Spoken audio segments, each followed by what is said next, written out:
So thank you all for joining us. Welcome to today's webinar. We are talking about small business finances. Really excited to discuss this topic: KPIs, goal setting, tax breaks and benefits, how to wrangle your finances, protect them, invest wisely, and distribute them to the right departments depending on your growth stage. We're going to be talking about all of these really important subjects. Joined with me here today is Stephanie Everett, who runs Lawyerist, which is a fantastic resource for solo and small firm attorneys. And even, those sort of auxiliary vendors, other businesses that serve their needs as well. We're a big part of that community at Smith.ai. I'll tell you about Smith.ai in a second. And I'm going to continue introducing our panelists. So we also have Josh Youngblood of JLY Tax, who actually runs a couple businesses, but that's the one we're going to be focusing on today. And then Moshe Rosenblum-Amsel, who runs the Profit with Law podcast, and then also the Law Firm Growth Summit. I can't keep up with all the things that he's doing. So I will just introduce myself and Smith.ai, and then we'll go around and introduce each person. I'm Maddy Martin. I am the head of growth and education for Smith.ai. We are a 24/7 receptionist service answering calls, chats, texts, and Facebook messages now. 24/7, we take calls, we do scheduling and intake, we integrate with your systems, we block all that incessant spam and sales calls for free. And we're here to help you grow your business so you can focus on your work and things like your financial goals and money management, while we handle sort of the incoming calls that come through and the chats. I'll start with Stephanie. Just tell us a little bit about yourself. Hey guys, I'm Stephanie. I see some familiar faces, so excited to see all of you and be with you today. As Maddy said, I lead up the Lawyerist team and specifically our Lawyerist Lab community, where we are just helping people figure out how to grow and build healthier businesses. So I use that word intentionally, healthier, because to me that means healthy profits, which we're going to talk about today, but also healthy systems and healthy teams and healthy foundations. So there's a lot that goes into that word. So yeah, that's it. Excited to be with you guys. I love it. Thank you so much. And for anyone who's joining us, by the way, we're going to be talking about lawyers and law firms a bit, just because that's where some of the expertise lies, but this applies to every small business. So don't go run off because you think it's only going to apply to law firms. All the principles today apply to small businesses in general. This is just speaking to the specific expertise that some of our panelists have. Josh, do you want to share a little bit about yourself and your business? Sure. My name is Josh Youngblood with JLY Tax. We specialize in helping small businesses with their accounting and tax needs. I'm really happy to be here. Thanks for the invite, Maddy. Wonderful. It's great to have you here. Moshe, go off mute and tell us a little bit about yourself. Hello, everyone. I'm Moshe Rosenblum-Amsel. I'm the host of the Profit with Law podcast and the Law Firm Growth Summit. But really what I do is I help people create generational wealth through their entrepreneurial riches. You don't have riches? Well, hey, that's why we're here. We're going to talk about that. We're going to figure out how to make that happen for you. Owning a business is the #1 way to create free cash flow that you can then do what you want with. I've been playing around in rental real estate, and I've been playing around in the options market and trading options, doing that on the side to just try to have other ways to increase my wealth, because I want to have something to pass on to my children, my grandchildren, maybe my great-grandchildren. Who knows? Maybe they'll be talking about me for many generations, but I want to make that possible for other people. That's really what motivates me. And I started with lawyers. Who knows where it's going to go from there? But right now I serve the legal community. And what's exciting is we have the Law Firm Growth Summit. Tickets went on sale today. It is the cheapest that you can get these tickets. The price is going to be going up on Monday. So for those of you here, you heard it here first. Today's podcast was delayed. It just getting released now. So you're literally the first ones to hear about the fact that we've opened up ticket sales. It's going to be an amazing virtual event. It's going to be different than anything you've ever been to so far. And I'm super, super excited for it. So I'll post a link in the comments and go check it out. And I'm excited for the topics today. Awesome. Thanks, Moshe. It's great to have you here. So today's topic, right? It's closing out 2020, opening 2021 in the strongest possible way, and positioning yourself for success in your business, not just for the next few months, for the next quarter, but for the next 12, 18 months and beyond. Moshe, why don't we get started with you? You have a lot to say around goal setting and resource allocation. Tell us how to approach that and what your guiding principles are there. Yeah, absolutely. So the first thing that I want to share is, Thanksgiving is a very interesting time of year. We kind of like go into this, satiated with turkey mode with everything in life. And we're just kind of like coast through to the end of the year. And the reality is that there's still a lot of time. It doesn't feel that way, but there's still a lot of time before the end of the year. And those people who are willing to get off the couch and hustle during this time, they get to reap those rewards. This is a unique opportunity that you have because other people are not hitting the pavement right now. And if you have goals that you haven't achieved, if you haven't had the perfect year that you wanted, now might be a good time to focus on what it is that you wanted for the year. And is there any part of that that you can salvage right now and make the best of the next 6 weeks? So that's, looking at the current year, it's not over. And I'm sure that Josh is going to talk about year-end tax strategies. And even if it was a losing proposition for you this year, like even if you're running at a loss and you think, hey, not only am I not going to pay taxes, but I have this loss and what am I going to do with it? I'm sure he's going to address that as well. But the other beautiful thing is this is the perfect time to look at 2021 and start to think about what does that look like for me?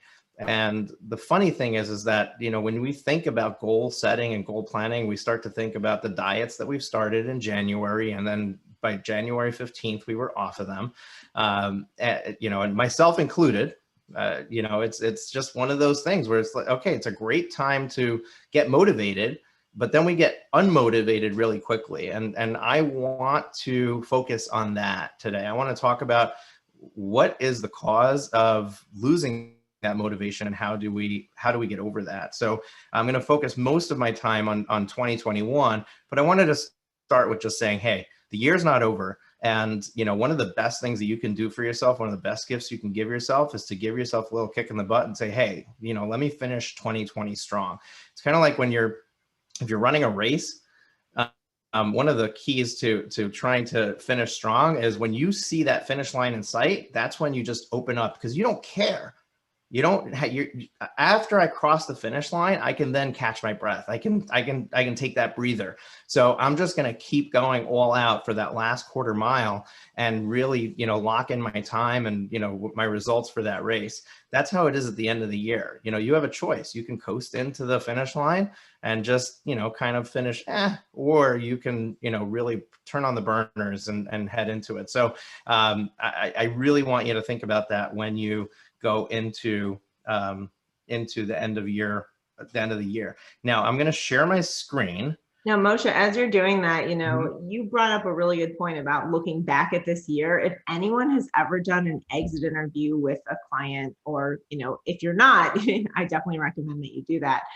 Looking back at what that client experience was, very similarly, you could look back at this year and sort of do an exit interview with how the year went. What would you have changed? What do you need to keep an eye out for that are signals that you can better identify sooner in the future? And how does that also help you shape your sort of decisions that you make and your plan for 2021? Yeah, that brings up a really good point, and that is that there's no such thing as success and failure in business. Our entire business is one very long experiment. And when we have something that we deem a failure, that's our meaning to it. But if we look at it, it's really data that we can use to do better the next time. So when we go into the end of the year and we start saying, okay, how do we make next year better? You got to first know what worked and what didn't work this year so that you know what to avoid and what to, and where to focus. But I'm going to help you with that. I'm going to help you with going through some exercises to try to figure out, okay, what do I focus on? And is focus really that important? And that's really what I want to cover. Before I get started, when I did my intro before, I did not thank you, Maddy, for having me here. So I want to do that now. Thank you so much for having me. And it's really my pleasure and my honor to be here amongst the other guests, Stephanie and Josh. Josh, I just met, not to belittle anything about you, but I know Stephanie for a while. And, anytime that I'm able to share a room with her, it's an honor and it's a pleasure of mine. And you Maddy, for sure. I love Josh and I have known each other for a while. So Josh, you get my long-term thumbs up. Thank you. We'll all get to know Josh really well soon, I'm sure. Right. So I wanted to focus on planning your way to success. And Maddy, if I run over time, you just let me know. Sure. Just give me a signal. I don't think I'm going to be that long, but just in case, you'll be my checkpoint for that. So I wanted to first start off with the fact that there's 3 keys to success. And if we understand what those 3 keys to success are, then we can be successful. The first key to success is to set goals. And I'm going to dive deep into each one of these. So I just want to lay them out for you so you can kind of start thinking and seeing where I'm heading with this. The second key to success is to begin with the end in mind. And then the final one is to break down your goals and your plan into quarterly projects. Now, to understand this more fully, we need to understand why most business owners don't succeed. What are the reasons that if you look at a sample set of business owners, most of us are law firm owners. Let's talk about law firm owners. I can take a sample set of 10 law firm owners, and maybe 2 or 3 of them were uber successful in year 2 or year 3. And then another 7 of them are in year 5, 6 of their firm, and they're still struggling. What is the difference between those 2? Is it knowledge? Is it, what's making one more successful than the other? And I break it down into the 3 N's, which are indecision. And I'm going to put all these on the board and then we'll talk about them. Inaction and inconsistency. So one of the biggest things that stops us from moving forward is being indecisive. And when we don't know what to do, we do nothing. So essentially what happens is that we're presented with opportunities or we're presented with decisions to make. And rather than being the business owner that we need to be, putting our big boy, big girl pants on and making that decision, we just kind of say, okay, I'm going to push it off to tomorrow. I'm going to push it off to tomorrow. And by not making a decision, you're always making a decision of, no, I'm not going to do that thing. And by saying no to those things, not meaning to say no to them, essentially what you're doing is you're saying no to your growth, no to your progress. So being indecisive, the other thing is that being indecisive also ties up a ton of brain space because you've got all of these things that you have to think about because you failed to make that decision. Once you make the decision, you can move past it. And going back to, hey, there's no such thing as failure and success. Making a decision and taking an action and doing something is going to give you a result. And that result is going to tell you, hey, this worked or this didn't work. By not taking the action, you're essentially saying this doesn't work because I'm not even going to try it. So you're doomed to that result, by not actually taking the action. So making a decision and doing it and executing on it is really, really important. It's an important trait for a successful business owner. The second thing is inaction, which kind of goes hand in hand with decision, right? So not only you have to make a decision, but you have to take action. There's an attorney who is in all of our stuff, Melissa Pierce. I'm sure she doesn't mind me mentioning this. She's literally attends everything that we do together, Maddy, and the stuff that we do here at Profit with Law. And one of the things that's really cool when watching her growth is every time that I mention something that makes sense for her, she literally executes immediately. And that's the characteristic of a successful business owner, is somebody who says, hey, I made the decision, I'm going to do this, and now I'm going to implement it. And we don't waste time trying to figure out all the details of how and how's this going to work. And because by the time that you're done with all of that figuring out, you could have had it done already. You could have already got the feedback you needed and moved on to the next thing. And that's why some people take 2 or 3 years and some people take 6, 7 years, because the ones that are moving quickly, they're making decisions, they're taking action, and they're learning from that. They're not every action they take is correct, but they're learning from that and they're moving on to the next thing. And then Moshe, yeah, go ahead. this too, right? Like if you're around someone like Melissa and you see her acting and her moving on things, you think, Melissa's a friend of mine. Melissa's similar to me. I can do this too. I think it's really empowering and it brings that positive energy to the table, and if you don't have a peer group that has people like that in it, that's something that I would seek out. That's very true. That's totally the value of going to stuff like this, webinars like this, participating in programs, whether it's in our incubator program or our group coaching programs or Stephanie's Lawyerist Lab, any of those where you have access to not only to experts who can help guide you, but to other people, to peers who you can communicate with and see, hey, what are you doing? Or see that they're taking action, like you said, and get motivated from that and learn from that. The final step here is inconsistency. And, it's great to make decisions, to take actions, but if you're not doing it regularly, if you're not being consistent with those actions, you're setting yourself up for failure. And this happens with, hey, I figured out that I made a decision. I'm going to do this marketing thing, right? I'm going to focus on SEO and I'm going to write a blog post a week. And that's what's going to get me going. And I made the decision. I started taking the action. I started writing the blog posts, but now instead of writing that blog post a week, I start to get around to it when I get around to it. Now I'm doing a blog post a month, a blog post every, some weeks I'm doing 2 or 3 posts and sometimes I'm going 2 or 3 months without a post.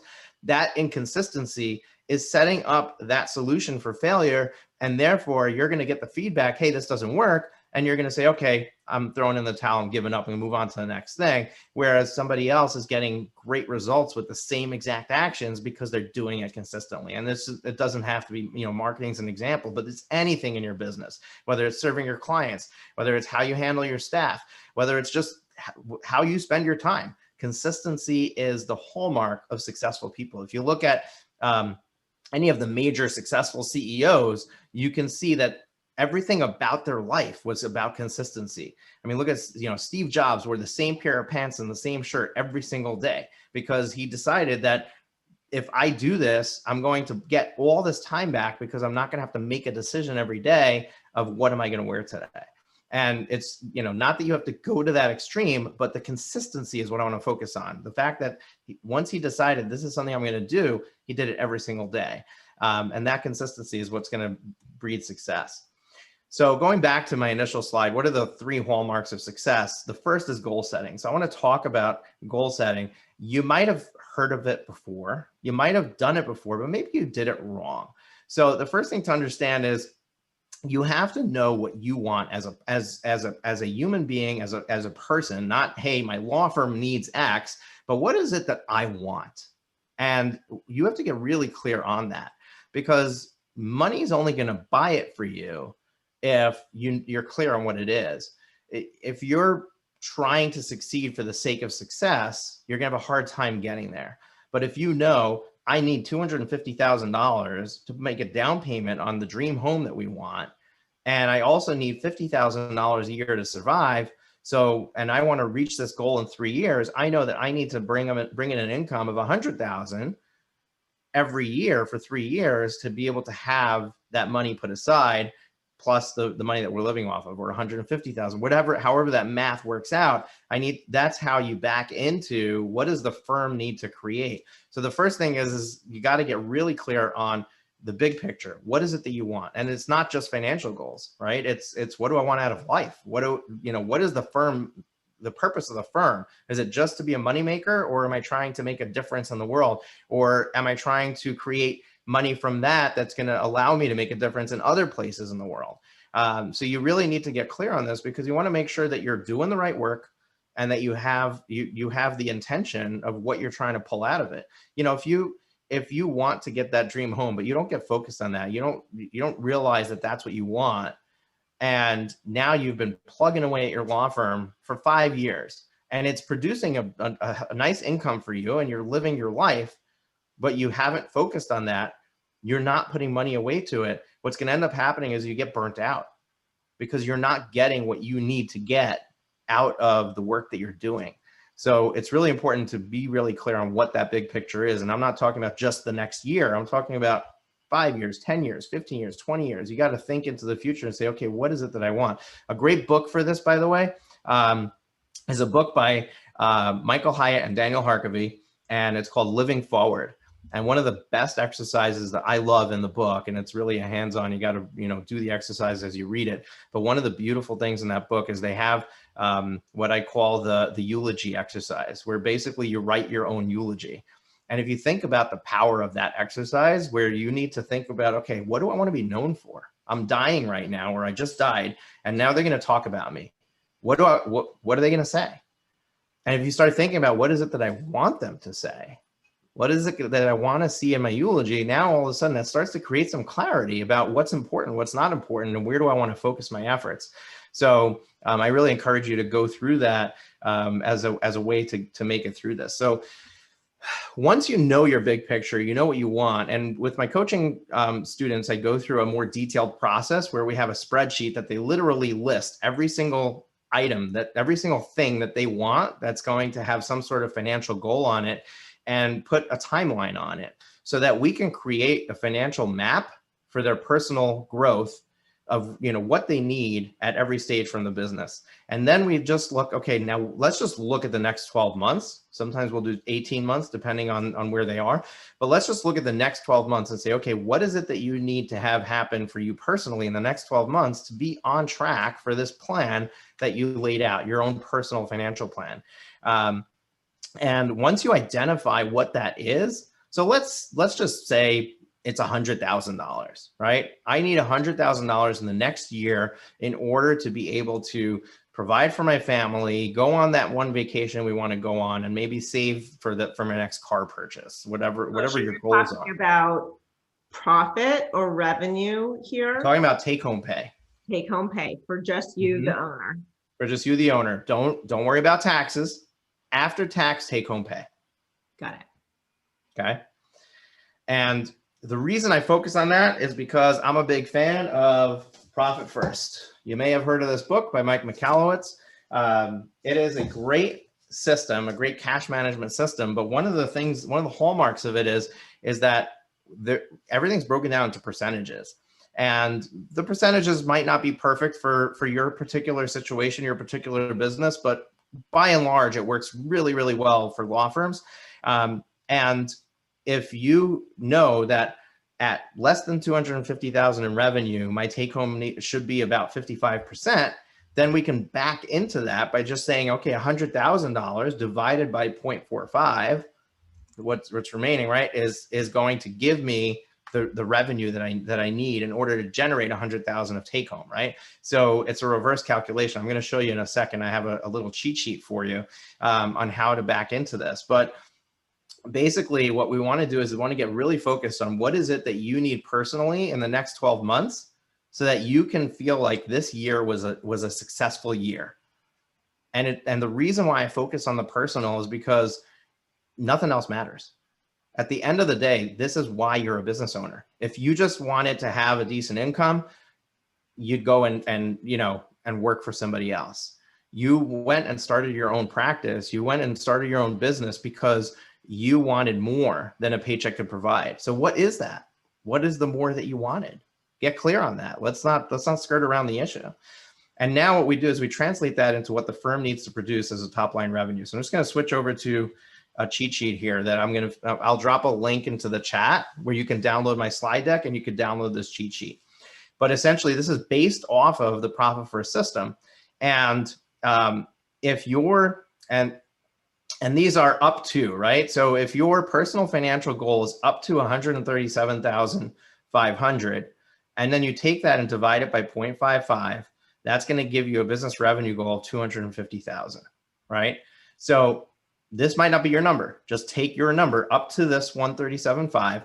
So let's say it's 100,000. You take 100,000 divided by 0.55, and that's going to give you, I don't know, I'm not going to do math on the fly on a Zoom call. We'll take 100 divided by 0.55. It's going to give you 181,000 in top line revenue, right? So now I know if I want to bring home 100,000 in our example, I need to have $181,000 in revenue for my law firm in the next year. Now, we'll talk about how do you map that out, but you're not going to do 181 divided by 12. There's a growth that happens from where you are today to where you want to be. So you need to look at that when you're mapping out your plan for the year. What does that growth look like? And where am I right now? If I'm bringing in $5,000 a month right now, then that's 60,000 annually. Now I need to go from 60 to 180. That's a big jump. So we got to figure out how's that going to happen. Now, this is for anybody. So if you want to bring home 500,000, guess what? You need to be at $2.5 million of revenue. Now, if you're at $2.5 million in revenue and you're not taking home 500,000 in income, owner's pay, profit, whatever, however you want to call it, after tax, then you're doing something wrong. Then your business model is broken. There are so many questions that are coming in. I have to stop you for a second and have you, don't go from this screen, like dig into the division factor just a little bit. Is that something from so let me I'm going to go from the screen. Let me actually open up a calculator on my computer. And I don't know the best way to do this. Let's just go here. Let me go here. I am not a native Mac user. I am a Windows user on a Mac. Okay, so let's go over to this screen. Let's bring our calculator in front of it. Come on. All right.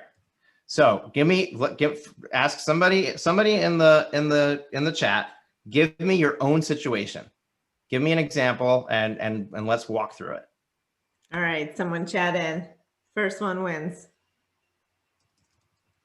I'll give you a minute.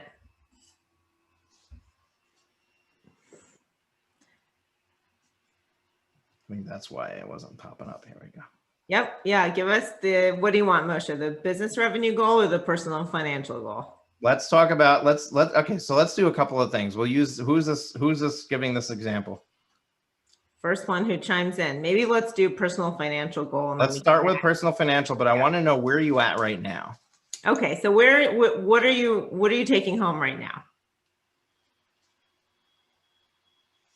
Nobody wants to go. I can be a guinea. I can be a pretend person. Awesome. Okay. So Stephanie, you right. have, members of the Lawyerist Lab all day long telling you about their finances. Yeah. Let's just have an anonymous example. Yeah. Okay.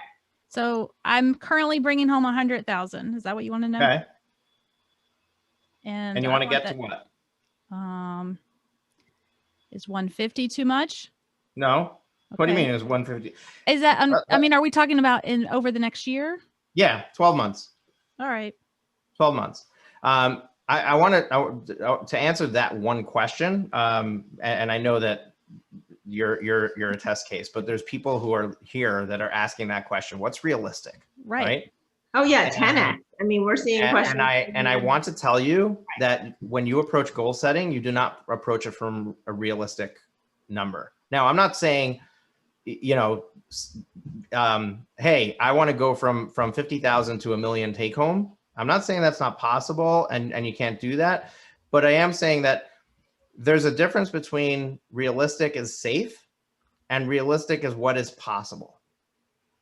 So I want you to stretch your imagination into what you think is possible, not necessarily that it's impossible. Okay, so going from 100,000 to 150 in take home is very possible, right? I can certainly see. I mean, adding 50,000 a month, what does that come out to? Another 4,000 a month of take home. So what does that translate into? And this is where, okay, let's just show you what this example looks like. So my kids just came home, and if they bash through the locked door, then we're going to have some helpers here. You're at 100,000 take home. Now, I don't know in this example if your business is healthy, but let's just say take your 100,000 divided by 0.55. In theory, you should be making 181,000 in top line revenue right now to be producing that 100,000 of take home. Okay. Now that's probably give or take, right? Maybe you're 150, maybe you're 200, but you're in that range. Now to add that extra 50,000, we're going to go to 150 divided by, now I'm sorry, 150, we're at the next level. Okay. So 137 was our cutoff. We're now divided by 0.45. our top line revenue has to jump to 333. So if we subtract our 181, and I don't remember the 818. what is it, 181, you have to add 150,000 in revenue over the course of the next 12 months to increase your income, your take-home pay from 100 to 150,000. Now, the reason why this division factor changes at that level is because you're probably hiring somebody in that, in that jump from 100 to 150. Now, can you earn 150 without hiring anybody? Absolutely, you can. And that's why these are just guidelines. You can stretch it. You could probably get 150 to take home from 250 in revenue if you ran your business right. But if you're growing a business, you're growing a law firm and you anticipate growing beyond just yourself, at this point, you're hiring people, right? You're bringing people on. So once you start adding payroll, now you start decreasing how much you're taking home from the business because you're not the one doing all the work. So this is how you would take your top line goal for the year and back it into the top line revenue goal for the law firm. So I'm going to go back to my slide deck for a moment. We're going to use this example, right? So you were at what, 333,000 in revenue. And we're going to go to the next slide. So now we want to break down what we need to do by month. And again, I'm going to, for the sake of this demonstration, I'm going to just divide by 12. But the reality is that you are going to, that number is wrong. So where were we? We were at 150.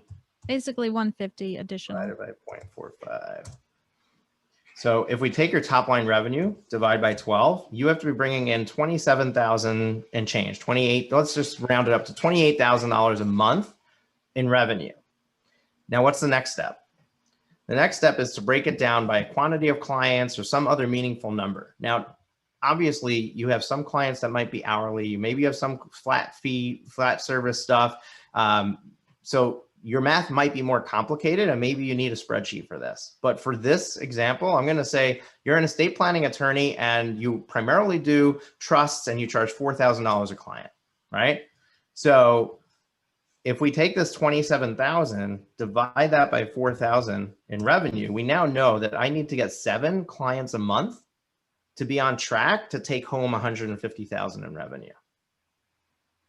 So by following this formula and taking it down to what am I charging my clients, and then getting a client number, I now have a much clearer picture of what it looks like to bring in this kind of money.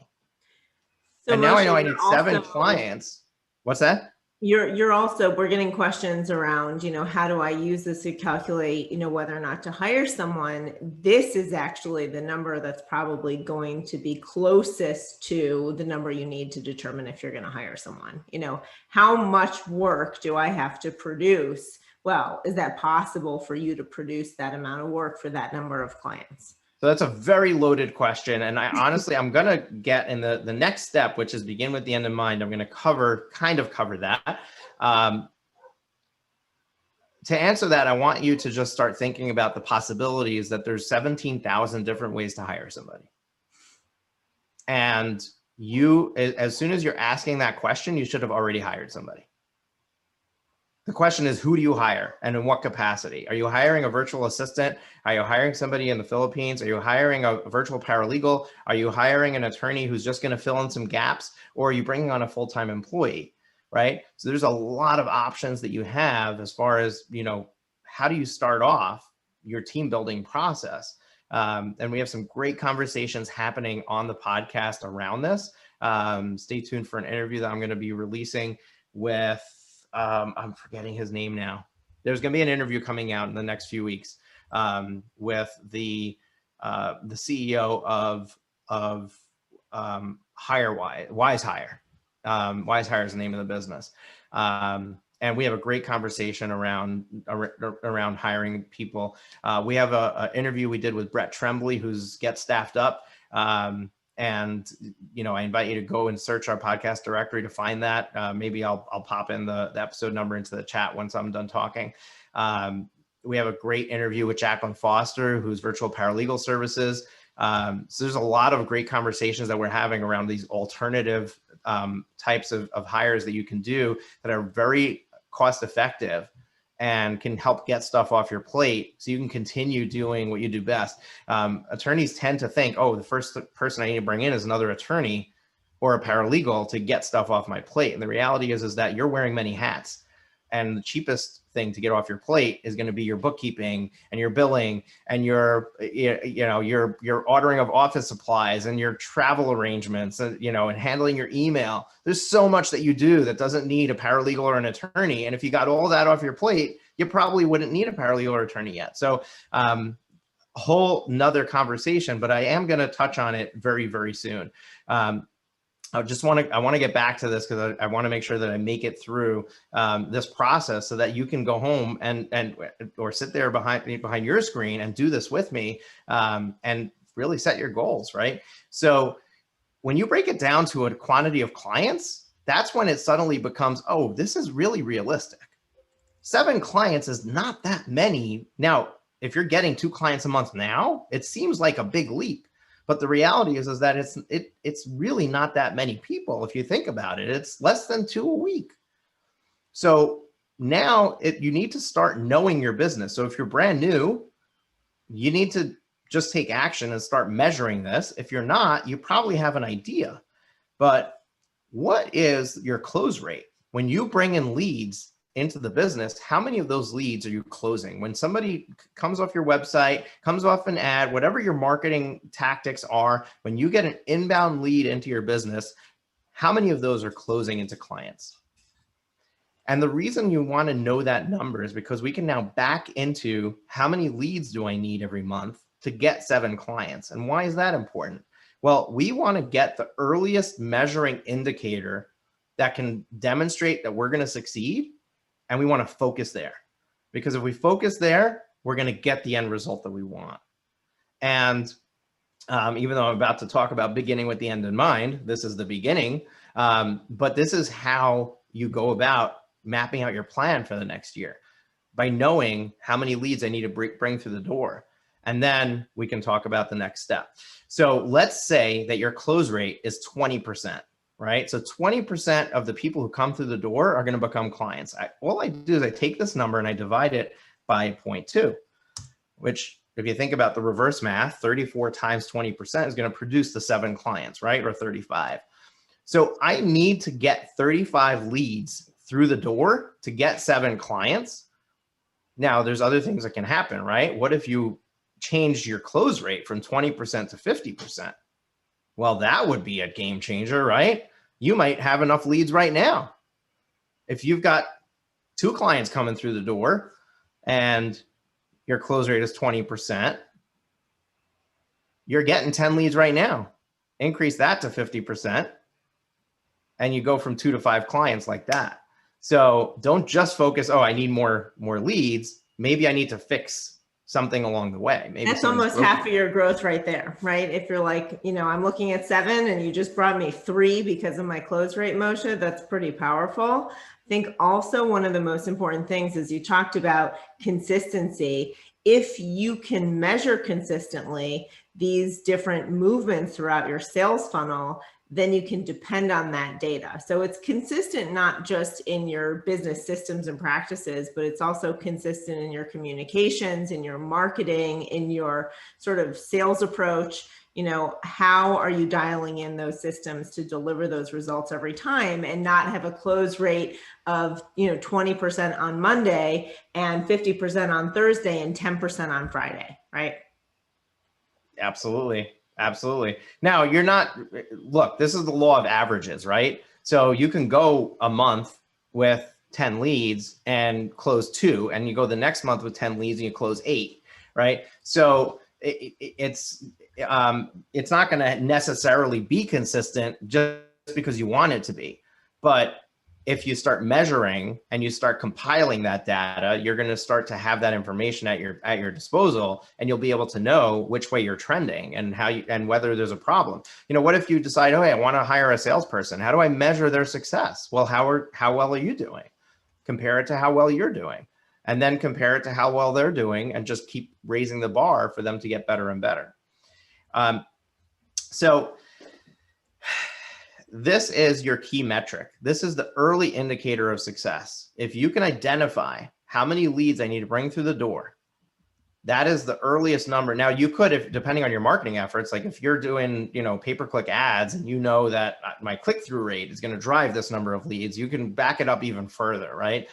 You could make it an earlier metric, but this is the one that no matter where your leads are coming from, you got to get leads coming through the door. That's the earliest place to measure. Now it could be a whole nother conversation of, hey, how do I get more leads? That's not the purpose of my discussion, but that's part of your goal planning, right? Because now I need to say, okay, I have to begin with the end in mind, and these bullets are messed up. So let's just put them all on. Begin with the end in mind is basically this concept of what got you here won't get you there. If you continue to think about your law firm in terms of what I have done in the past as proof about what I can do in the future, you're never going to succeed fast, at least, right? The only way to succeed is to put yourself in the shoes of the future you 12 months from now. And if you put yourself in the shoes of the future you 12 months from now and you say, okay, 12 months from now, I'm bringing in $28,000 a month. I have 7 clients a month coming through the door, and I am taking home $150,000 annually, whatever that breaks down to monthly. And I'm doing that consistently. So let's say, what is it, $12,500 a month? So I'm bringing home $12,500 a month. What does your firm look like? Where are those people coming from? What does your staff look like? How are you serving them? I think this is all on the next slide. Yeah, what does the firm look like in 12 months? If you had X number of clients, right, in our example 7, where were they coming from? Who was serving them? Were you serving them, or did you have somebody else serving them? And this is going to be different for everybody, right? You have to look at what would I have wanted to be doing 12 months from now to make this possible? Because by seeing the future you is how you're going to determine, what do I have to do to get there? If you had X number of clients, what processes or technology solutions did you need to implement to be able to serve that quantity of clients, to be able to do it efficiently with the staff that you have? And this is where you don't need to do complex calculations. You don't need, your gut instinct is probably pretty darn right on this. You probably know how many people you need to have in your firm to be able to push 7 clients through the door. You probably know what pieces of software you need to make that happen. You probably know where your processes are broken and where you need to do a better job with those. And if you really think about it, you probably can answer each of these questions without needing to go to any sort of complex calculations or any sort of massive training that we're going to do, to know where you need to be 12 months from now if you want to realistically be bringing in 7 clients with ease and serving them. Now we talk about the GPS. GPS is a perfect example because everyone uses it and everyone understands it. Let me ask you, what are the 2 pieces of information that you need in order to get to where you're going using a GPS? You need your starting point and your ending point. And then you need to calculate your directions, right? But if you don't know where you, like if your phone doesn't know where you are and you put in a destination, it can't figure it out. If it knows where you are, but you don't know where you're going, it can't figure it out. You need your starting point, you need your ending point in order to map your route. So this is the most critical part of the planning process, because you need to know, where am I today and where do I need to be 12 months from now in every area of my business? People, financials, technology, process, number of clients. That's how we map it out. We know where we're going from where we start to where we go. So now that you have clarity on what needs to change, now you have both the starting point and ending point in your journey. So let's calculate your route. Now, the final piece of the puzzle is quarterly projects. And there is a lot of research around the fact that 90 days is the most optimal time frame for completing a major project. More than 90 days and you lose momentum, it becomes old, it becomes difficult. Now, it is possible there could be major projects. We do one here. The Law Firm Growth Summit is a major project, takes us 2 full quarters to implement.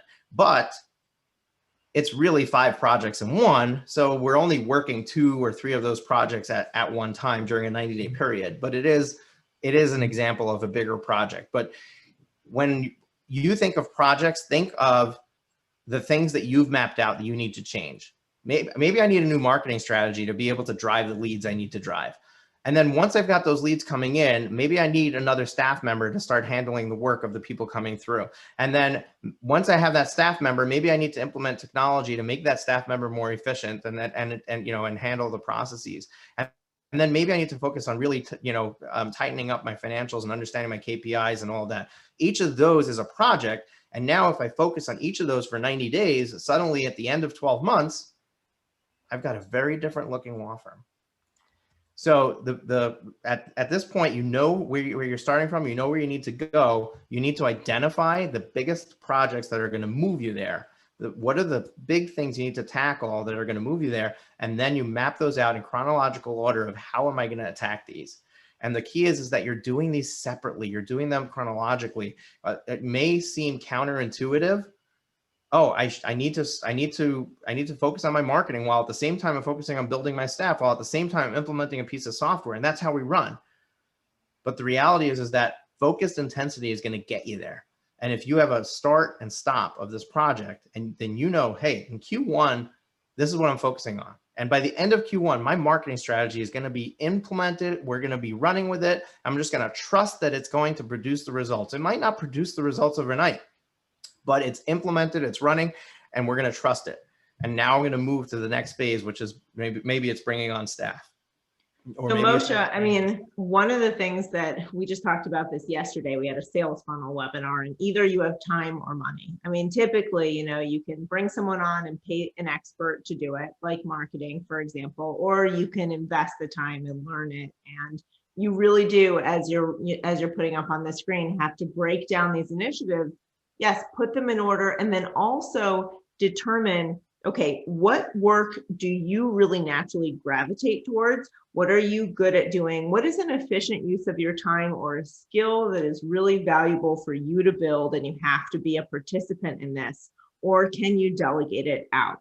You may have work to do on the accounting or bookkeeping side. That may not be something that you want to do. You don't have to do it. You hire someone like Bench to go and do it, or you hire someone who's a private sort of tax. Let's not give the business away. We have Josh and we have me both on this call. But listen, bring your bookkeeping to us, all right? Here's the point, right? Yes, bring your bookkeeping. But my point is that no matter what your comfort level is or your budget, you can work boutique, you can work large, you can work with individual freelancers or agencies that are large and more established. But the core question is, are you going to keep trying to do everything yourself when we break these things out? Because it's true, you can only tackle so many things yourself. How can you offload some of the rest? And I think that's the hardest decision, where people constantly say no to themselves, is, oh no, I can't possibly, I have this whole menu of things that I need to get done every day. I'm sure everyone here feels this or experiences it themselves. I can't possibly give up any one of these things. And it sort of feels like going on a diet when you're like, no, I can't possibly live without salt or sugar, or like, I need all of those things in my life. But what happens is you have to prioritize, and you don't have to not do something, but it might not be yours to own and manage in doing it, right? So that's, I think, something that's really important. Yes, you can get things done at the same time if you build up your comfort zone in delegating them out and hiring people who are capable, that might get it 95% of the way there, where you would do 100. But if 100 never happens because you're too busy to work on it at all, it doesn't matter, right? So yeah, Maddy, I want to clarify that when I talk about you taking on a quarterly project, you doing this, it's never you, the owner, is doing. I think it's critical to clarify that, because and I appreciate you bringing that up, because I'm talking about you as a business, right? And whether it's hiring an outside agency, or it's bringing on staff in-house, or you already have the staff, and this is the project that you're giving your staff to implement. I'm not assuming anybody here is at any specific level. We use an example of take home of 100, 150,000, right? But you could be on this webinar and you could be bringing in $2-3 million in revenue in your firm. And maybe you're here because you're struggling with, hey, I've thrown off $750,000 in cash this year, and I'm getting taxed to the wazoo, and I'm only ending up with $300,000. What do I do? and you're waiting desperately for Josh to take the stage, you know? But wherever you're at in your business, there are solutions to get this done, whether you're figuring out how to do it yourself and spending your time on it, or whether you're bringing in a contractor, a freelancer, or some expert to do it for you. I am a huge proponent of outsourcing your bookkeeping. You know, you wouldn't recommend that your clients try to figure out their legal problems themselves. So why are you trying to figure out your books and figure out your accounting and figure out your software and figure, you know, like we think that we need to do it all ourselves. And some of it okay, I want to tinker around in Zapier and I want to really, you know, okay, if that's what you want to do in your spare time, go for it. But if not, go to Melanie Leonard from Streamline Legal and, you know, and have her do it for you, and go to, you know, find a piece of software that's going to automate this, you know, this document automation, that instead of doing it manually, you got to start looking at all of these alternative ways to get things done. And the last thing on this topic is people, you know, we're in a time that it is so easy to start a business that you forget that perhaps you need to invest in your business. And, you know, people say, oh my gosh, I can't pay a marketing agency. It costs $2,500 a month or $3,000 a month to get started. I don't have that kind of money. Look, if you didn't have $50,000 to invest in your business on day one, then you've been in la la land, right? You did yourself a disservice. You need to invest in yourself in order to grow your business. Now, I'm not saying you won't succeed. You will. You're going to put in sweat equity. You're going to have to make it work with the means that you have. But $3,000 a month to a marketing agency who, after 12 months of giving them a total of $36,000, and they're now bringing in $100,000 a month in revenue for you, like, why would that be something I question, you know, whether it's a smart thing to do? Think about value, not just about, you know, outright cost. I think that's a really, really huge point. We see that a lot. And sometimes you do have to really wait for things to pick up steam. So not everything is going to produce immediate results. But Stephanie, speaking of results, you know, we've talked macro a lot about goals with Moshe. What about sort of the ongoing performance health indicators that you should be looking at to determine if you're on track or not? Are you running a healthy business, a healthy law firm? Yeah. So, super helpful. Everything we've talked about so far, I had a lot of it, some of it in my presentation. So I'm not going to double over. But I do think, so you mentioned, Moshe, you know, KPIs, right? That's a term we throw around a lot, and it's important that we all get on the same page. So it's just slang for key performance indicators, or that's the, you know, abbreviation. And really all we're talking about is what data or what metrics should you be paying attention to as a business owner to understand how your business is doing. And I love the example of 7 marketing clients or 7 new clients, 34 leads, whatever that ended up being, could equal, you know, $50,000 more a year in your pocket, because that's ultimately what you're trying to pay attention to. And you need to pick data that's going to tell you the right information in enough time to act on it. So I think you laid that out perfectly. And so we won't belabor the point, but I do want to drive home, like, so often I work with lawyers and they're like, oh, I want to increase revenue. And so they're just measuring at the end of the month. They're looking at last month. Okay, it's November. How did I do? Did I generate more? Well, that's too late, right? We can't do anything with that information because November's done. So we need to start looking for those numbers, looking for those metrics that we can pinpoint early on and actually then make some changes. So if you're on week 1 of November and you only brought in 15 leads and maybe 1 new client, now you know you're behind and you need to make adjustments. So I think that's a really important point. The other thing I want to say is, so often when you start digging into these numbers, it's fun, right? Like doing that whole exercise we just did, it gets you excited because all of a sudden you can see the possibilities. Don't make the mistake of getting overwhelmed by the numbers, because I have people that come back to me and they'll be like massive spreadsheets of, look, I now have 100 KPIs that I'm going to track and it's going to tell me all this great information about my business. And that's true, but that's just too much. Like, let's be realistic. You know, we need to be looking for the 5 7, maybe 10 numbers, but really start smaller than bigger, and figure out, like, if you got dropped down on an island and you needed to know, and you only got a call and you only got 5 numbers to tell you the health of your business, what would those numbers be? Because that's going to really help you really get clear on, okay, I don't need to necessarily track revenue and, all these different, like 10 things. Can I come up with 1 or 2 numbers that are really going to tell me where I need to know? And it might be leads or number of new clients signed. And then you can calculate out, you have a good idea. Okay, I know I'm going to convert at this rate. I know these clients are going to pay me and be happy with my services, and that's what that lifetime value of that client is.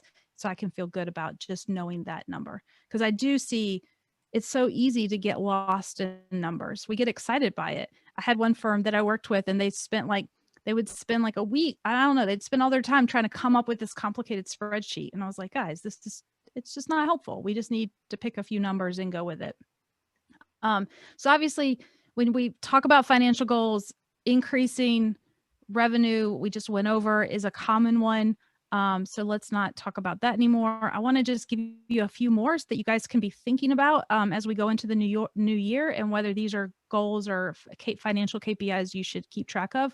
So I'll give you a link in just a second. We have a worksheet on our website that's free.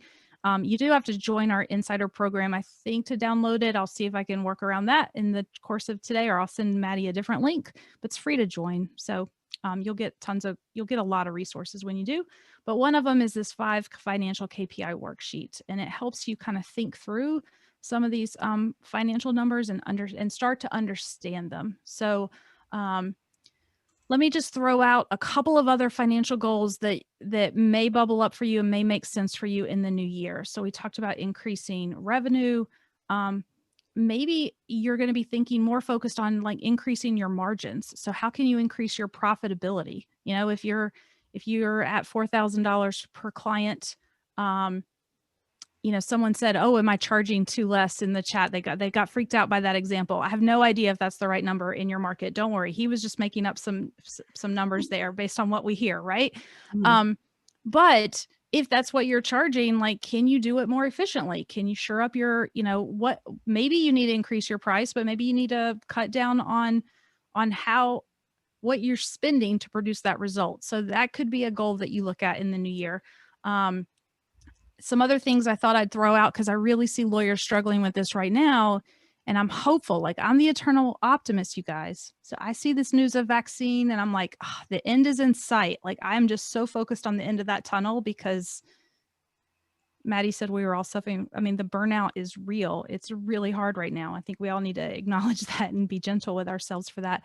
But like, what's the financial implications of this pandemic, and how long are we going to be in it? So one thing that we're really having people pay attention to right now is your cash.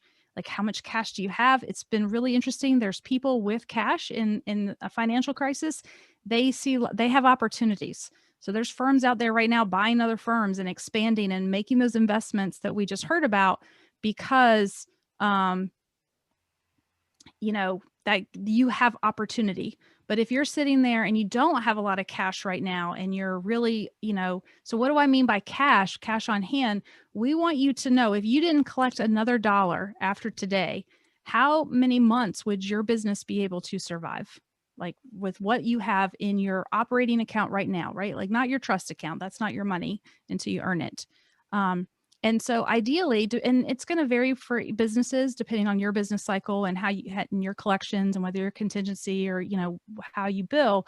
But for most people, they're looking at having, 3 months is probably a good average, that they could have 3 months of operating cash on hand. And so if you're looking at yourself right now and you're hearing that and thinking, oh my God, I wouldn't survive a week. Well, that might be part of your financial goals for 2021, is how can we start putting some money aside and building up that cash reserve so that you do have the operating cash on hand. So I wanted to make sure you're thinking about that. I'm just going back to my notes here. Decrease your debt service. If right now I don't know what your debt service is, but if you're paying interest because you've borrowed money, It's a good time to reevaluate that. Rates are really low right now and money is pretty cheap. I know because I just bought a house yesterday. It was awesome seeing that rate come across. I was like, this is crazy. But make sure, maybe it's a time to refinance if you have business debt, or maybe you want to go out and get a loan. And I don't know, Josh, if you're going to cover some of this. So, but some of the recent 2020, PPP yeah. loans and things. Mm-hmm. Yeah, but now might be a great time to go get, if you can get a line of credit or get a loan, and make sure that's another way to think about the total cash you have available to your business, is if you have those credit options available to you. I want to get to Josh because he is going to have so much for us. So let me pause and see if anyone has specific questions about KPIs. We covered a bunch of them, in the course of doing that goal setting. Those are the ones that I would want you guys to be paying attention to. I'm going to give you the link. Oh, I forgot that. I'll give you the link right here to our financial KPI calculator. And let me just tell you the 5 that we have you thinking about. Profit percentage. So profit is a percentage of your revenue and making sure that's increasing. Paying attention to your AR. If you have people who owe you money right now, you've done the work, you've earned the money. Have us call them and get the money for you. Yeah, get that cash in. I get it. Everyone's suffering right now, but sometimes the squeaky wheel gets the oil, and nobody wants to be that with your client, but you need to be in conversations with your clients. And the best way to get rid of AR, by the way, is upfront. And I have a whole thing we could do on that. So you want to eliminate the problem. But if you're looking at your AR right now and let's get that under control and get that collected. We talked about cash on hand. Labor percentage. And in this case, we're looking at your labor, your cost, your total cost you're spending on payroll as a percentage of your revenue. And we put in some targets into this worksheet for you. So if you put your numbers in, I love it because it does all the math for you. And then it will also tell you what the target should be. And that's super helpful. So I'll put the link in there, and I don't need to tell you guys. So there was a question, sorry, oh, good. my mouth, and then there are some good questions that are coming through. So I will speak to that for just a moment before we move to Josh, because Josh has like an amazing presentation also that we want to have time for. When I said Smith.ai can call those receivables for you, what that means is literally we can use a LawPay link, a PayPal, any online payment link that sends money to you. We can take payment over the phone, our receptionist.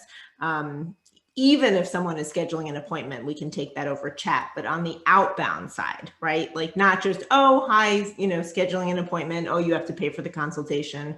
That's sort of a known entity. But there are people who owe you money. And the main issue that arises is that you have a close personal relationship with your clients. That's part of the reason you're probably in a small firm to begin with, or a solo firm.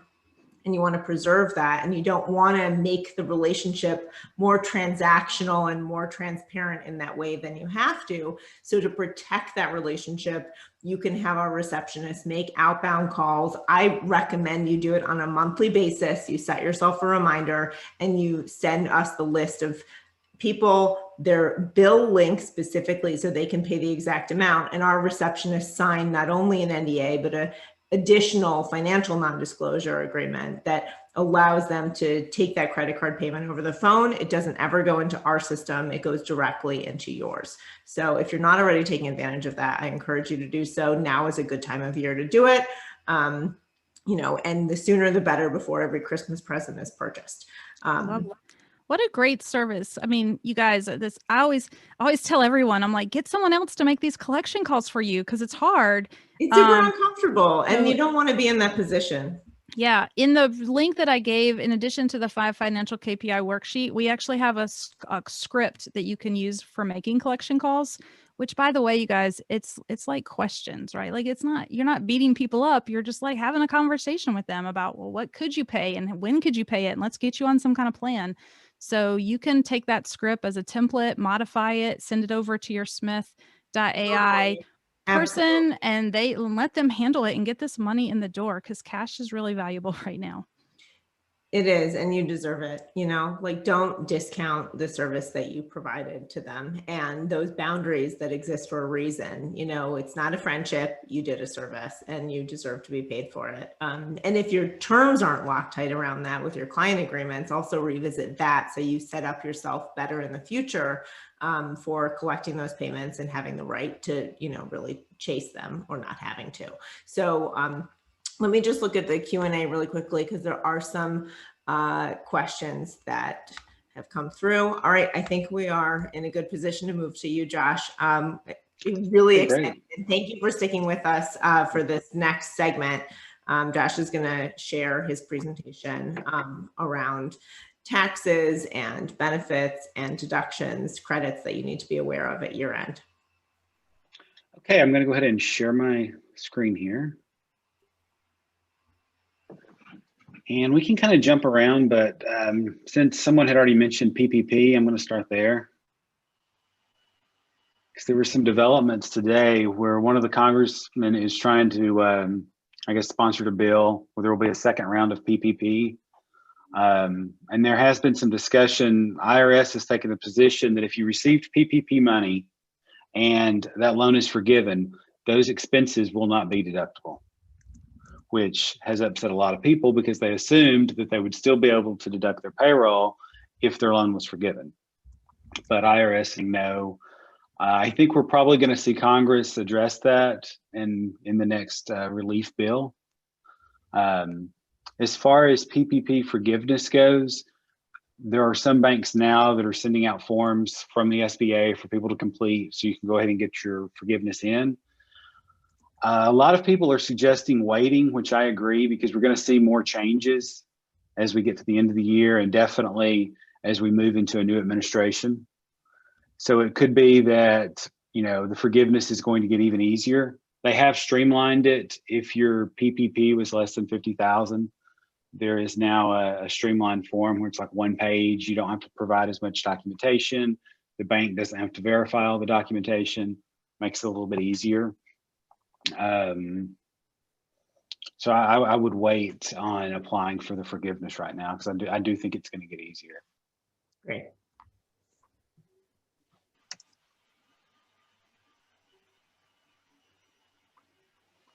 On the CARES Act, that was the act that was passed that gave us PPP and gave us the economic impact payment of $1,200 that most people got. And one of the things that people are not familiar with that it also gave us was required IRA distributions will not apply for 2020. And if you did get an early distribution, if you needed the money, typically there's a 10% penalty for an early withdrawal. If you did it under 100,000 and it was due to COVID-19, that is being waived. Because I've got a few clients that needed cash, so they did take that out. Let's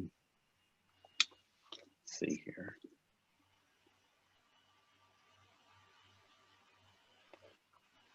The EIDL loans, when they first started doing these, we sent out like a mass email to all of our clients about EIDL and PPP. We had maybe one person that responded. Nobody really wanted to take any government money because they were just kind of, I guess they were concerned or they just thought it was going to be a lot of red tape. So we had one client that did get the EIDL loan, and then he told some other people, and then eventually, it got back around to several other clients. So within like 1 week, I had 5 people calling that wanted their EIDL. They are still doing the EIDL loans, and I've seen the whole process take about 2 weeks. They're moving really fast, whereas in the beginning, it was taking SBA a long time to get them processed. The loan terms are 30 years, 3.75% interest rate, which is extremely low for a business loan. No prepayment penalty. If you're borrowing less than 200K, which I believe they've capped it now at 200K, there is no personal guarantee. If the loan is over 25K, the government does follow UCC stating that your business assets are used as collateral, which can be concerning because if you default, the government's going to come in and exercise that lien. The proceeds, you've probably seen some of the news stories where people have gotten PPP loans and EIDL, and they've went shopping and bought new cars and all kinds of things. There are some rules there as far as what you can use those funds for. Working capital, normal operating expenses. Basically, as long as you're using it for your business, you're okay. Does that include, Josh, servicing a debt for a mortgage on an office or anything like that? You could use that. Yes, you could use that for mortgage expenses. You can also actually use it for tax debt.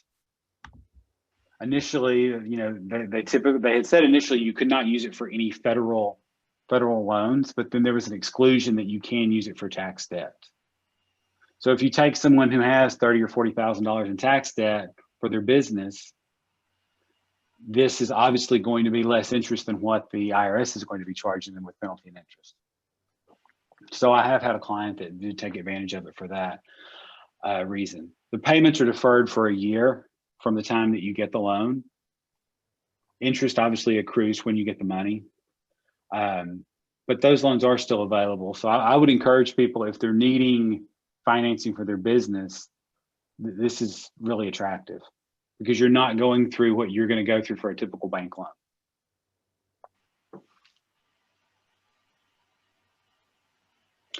And then back to, let's get to deductions, which is everyone's favorite thing. So some deductions that people often may not think about. One that I would mention is virtual receptionist, obviously Smith.ai.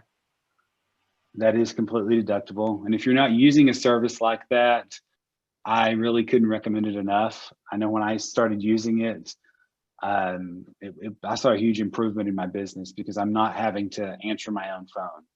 And to follow up on what Maddy and Stephanie had said earlier about accounts receivable, having a receptionist call and collect the money is much easier than me calling. And I also find that clients are more apt to give payment information to someone else as opposed to me. Pulling on the heartstrings, right? Oh, absolutely. Or, it's like, oh, do you really need this money now, Josh? And it's like, well, it's business. You want a neutral third party. Exactly. It's not like I'm going on vacation with the money. So it's great to be able to outsource that and not have to make those calls. And that is something obviously that is completely deductible.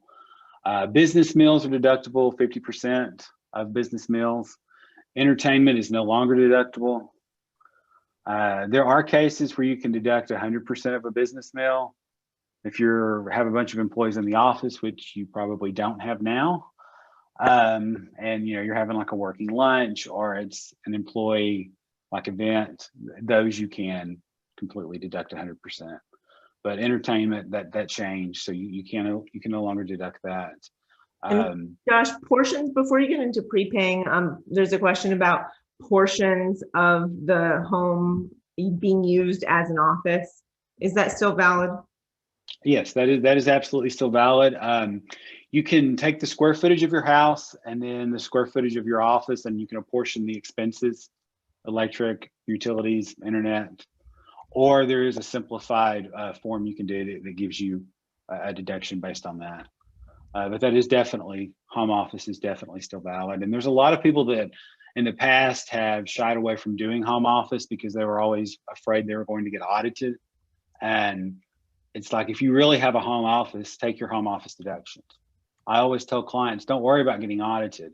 As long as you're doing what you're supposed to do and we can back it up, it's fine. Great. Prepaying services is a great deduction. We're in, I'm in December now. So a lot of services will give you a lower rate if you pay 12 months in advance. I don't know if, I think last year Smith.ai did that. 15% off. Yep. Mm-hmm. Are you doing that for 2021? Yep, we are. Yeah, it's okay. 15% off. So that's a great thing to do because you're able to deduct that in the current year. If you put it on your credit card, like Devin Slavinsky has done, she gets points for it, and then she that's right. Optimizes everything. Well, we could have a whole nother presentation. That's a whole other strategic discussion, right?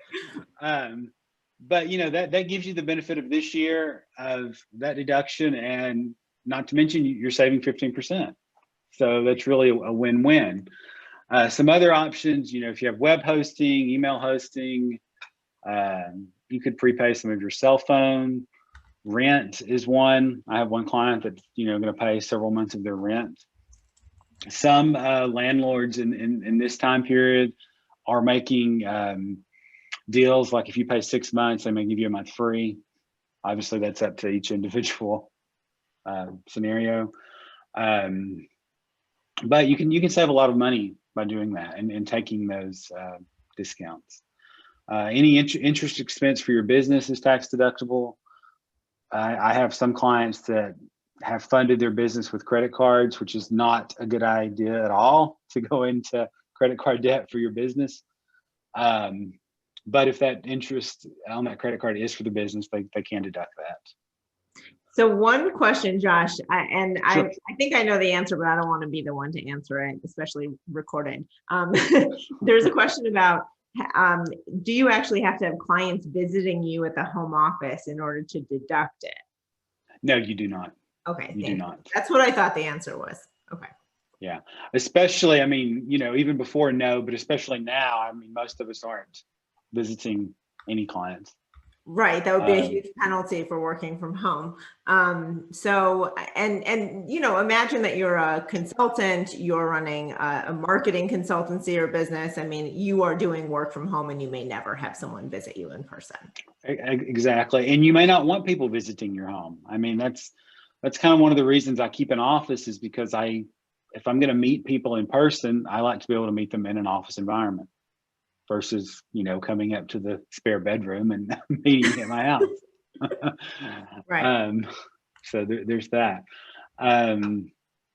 Obviously, it's always a good idea to keep an eye on all of your financials every month, know how much money you brought in, what's going out.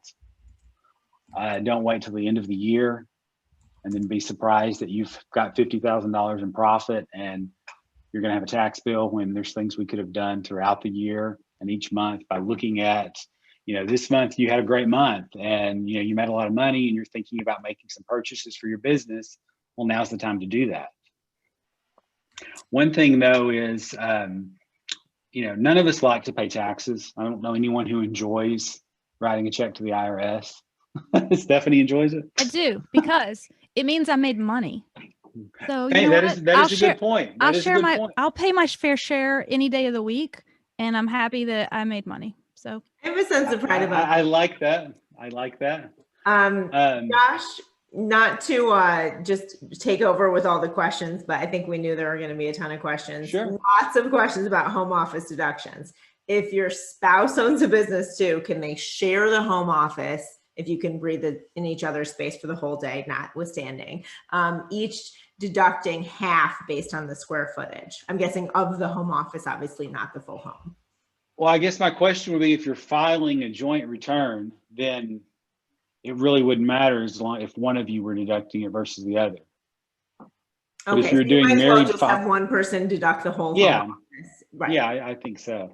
If you're married filing separately, I mean, if one part of the room was for one business and the other was for the other, then I don't see why you couldn't make it work. It's that's a unique, right? Yeah, that's a unique one I haven't had, but I think you could make it work. And for employees who work from home, let's say you're running a completely virtual office and you have staff, are they deducting their offices too? If you're an employee and you're working from home for like XYZ Corp, no. Okay, so you have to be the business owner or freelance contractor. Right. Okay. You may see employers that are giving people, stipends or additional funds for using their home office, their internet, paying for their internet, things like that. So that's on the business to help offset that expense, right, rather than on the government, right? Got it. Which would be a good idea for businesses. I mean, especially if their employees are in a, working from home and they need good, reliable internet, that could make sense for the business. Well, something to also consider is even the computer and technology. Do you need to own that laptop, or do they own the laptop? And what does that mean for the work that's being produced on it? I would think, and that one I would probably put on my IT hat, but I think you always want the company to own the laptop. I mean, if I'm a business owner, I probably don't want employees using their own personal laptops, especially anything that's accessing business information or confidential information. That's a whole separate webinar. We'll bring you back. Yeah, that's a whole separate one. Sorry.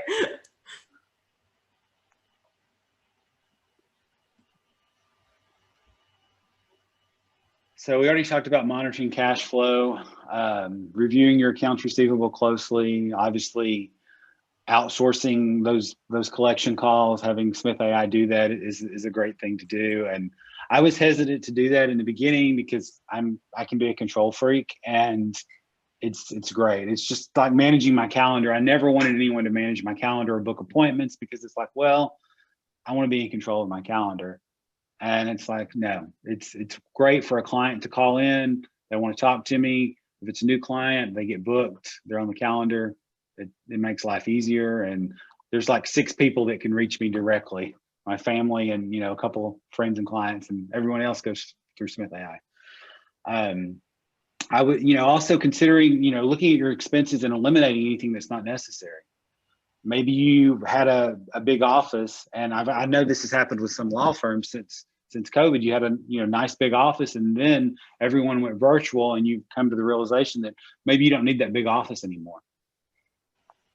Maybe you're going to downsize to a smaller office, or maybe you're just going to have like a virtual office where you have a place. I think Regis and WeWork, some of those where you get your mail there, and if you need to meet somebody, then you go there for that. A big one is keeping your books up to date, whether you're using QuickBooks, which is my preference, because we're a QuickBooks Pro advisor. Xero or FreshBooks if you're a smaller freelancer. I mean, that's really key, knowing where you stand. And a lot of small business owners, they don't want to do their own bookkeeping, which is understandable, but don't wait until it gets to the end of the year or the next year and then decide you're going to have someone do your books for the whole year because you didn't keep up with it or you don't know what went on. It's good to stay on top of that every month and know.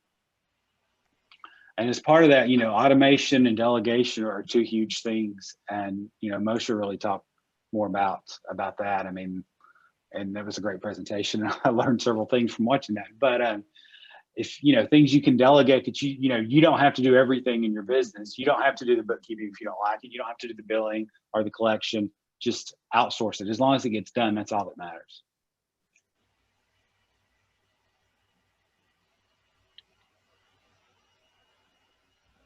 Tax credits.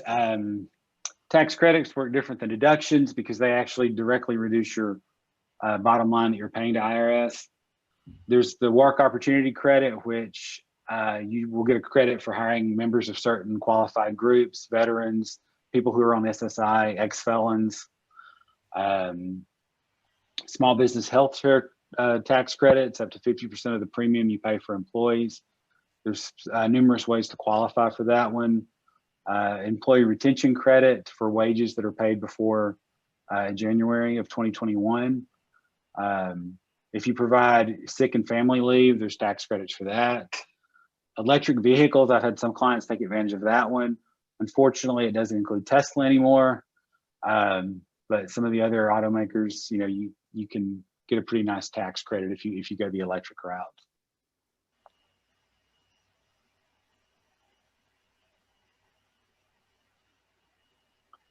It's also good to, look at what business entity you have. Sometimes you may, be starting a new entity, or you're making some changes where you're going from a C Corp to an S Corp.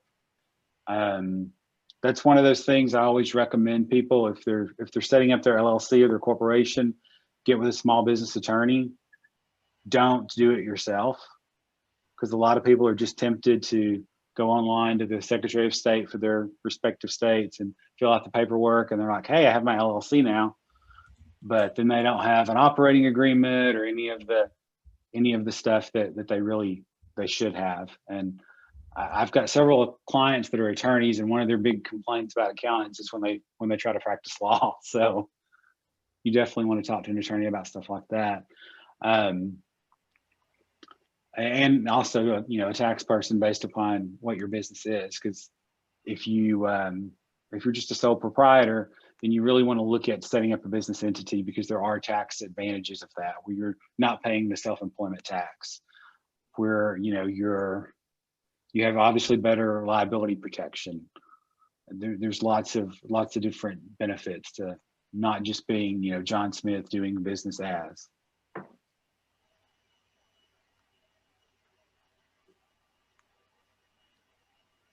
Lots of people always look at, at the end of the year, they start thinking about hiring an employee for the next year. Crucial steps in doing that are obviously, when you hire someone, you want to have a payroll system in place, QuickBooks payroll. If you're a large company, ADP is very popular. I always tell clients, if you're a smaller company, don't go to ADP, because it's going to cost a lot more than it really should. But you definitely want that to be managed properly, so you're keeping up with the tax deposits, filing the tax returns, because the one thing that can really get you in trouble with the IRS is getting behind on payroll taxes. When you have a new employee, you have them complete a W-4, which is for their withholding, and an I-9 that they're authorized to work. States have their own requirements. In Texas, you have to register with the Unemployment Commission, file quarterly reports for your employees. Then you have to consider if you need workers' comp insurance, workplace safety.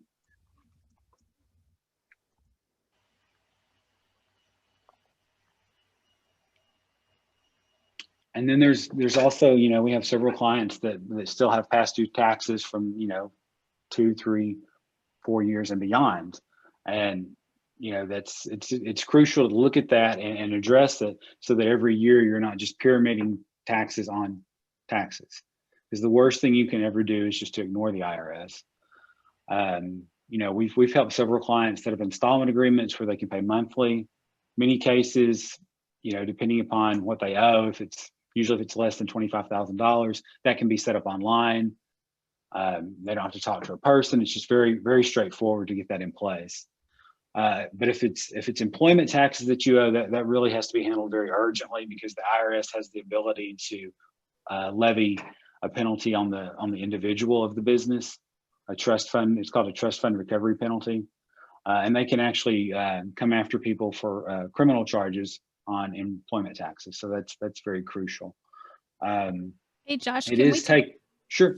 Can we talk about this point for just a second? Because absolutely, one of my friends is a lawyer who does nothing but represent lawyers who get in trouble with the IRS, which is crazy. But guess what, guys? It's reality. And, one of the things Profit First, I think, does a good job of reminding folks to do is to just set up an account for your tax money. And every time you get paid, I think he says, is it 15%? Like, just throw 15% into that account and be ready. And especially if you're working on a contingency fee basis and you get those big hits. I know it's so tempting. You finally have this cash in your pocket and you're thinking to yourself, great, I can go buy this thing. And then the tax bill comes and you don't have the money for it. And there's nothing there. Like, I don't know. That's got to be the worst feeling in the world, right?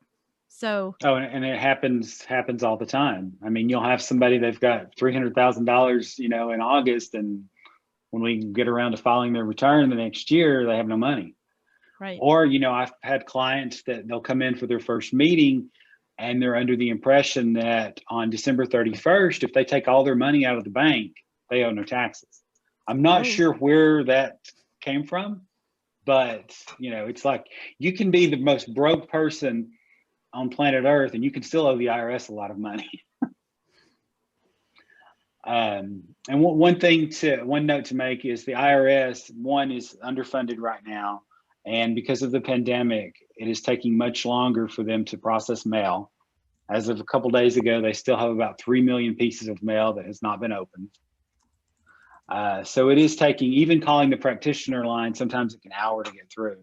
So if you're mailing something into the IRS, it's going to take a while, which is unfortunate, because there's people who have sent in requests and documents for installment agreements or offering compromises. They're not being processed yet, but they're getting levy notices in the mail and liens, and it's become a nightmare. Yeah, I think that the sort of overall summary of the session, and thank you so much for sharing so much with us today, you three. Amazing. You over delivered. But the overarching theme is, control the things that are within reach for you. And these are all within reach for you. If it's scary, rip off that Band-Aid and just face it head on, because that's going to offer the best, quickest, easiest resolution than waiting any longer. So thanks everyone for joining us. Stephanie, Josh, Moshe, I appreciate all of you a ton, and all the information that you brought to the table today.